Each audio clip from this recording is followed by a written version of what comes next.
Hello, welcome to another episode of the Jarring Science Club. I'm your host, Brenda, and today we're going to be learning about the types of diets that animals can have. There are 3 types of diets that animals can have, including humans.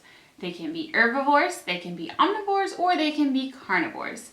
We're going to be learning about the 3 types of animal diets and classifying our animal types into what they eat. For this experiment, you're going to need 3 jars. You're also going to need some plastic animals. All right, let's get started.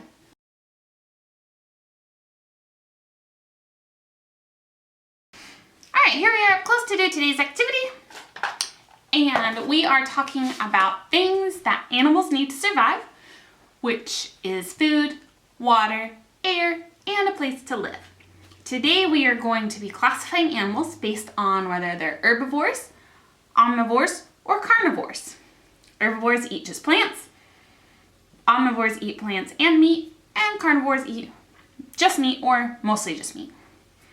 So we've got our little animals here, and I'm going to sort them into the appropriate bin. The first one is a lion. They're mostly carnivores. Tiger, mostly a carnivore. A bear is an omnivore. People are usually omnivores. A buffalo is an herbivore. A leopard, carnivore. Elephant, herbivore. Zebra, herbivore. Polar bear, mostly carnivore.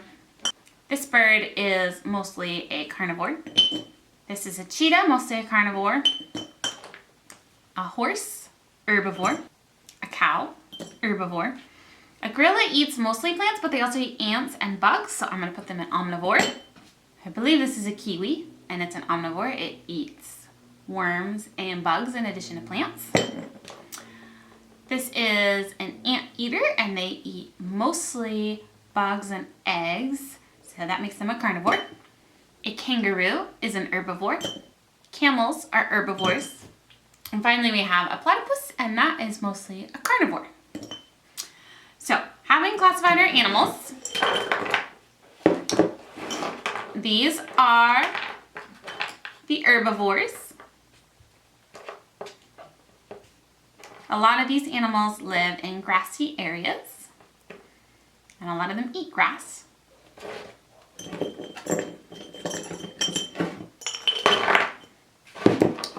Here are our carnivores. Most of these eat smaller animals that live around them.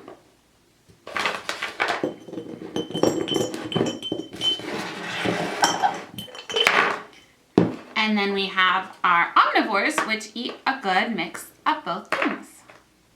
And that is our animal diet classification.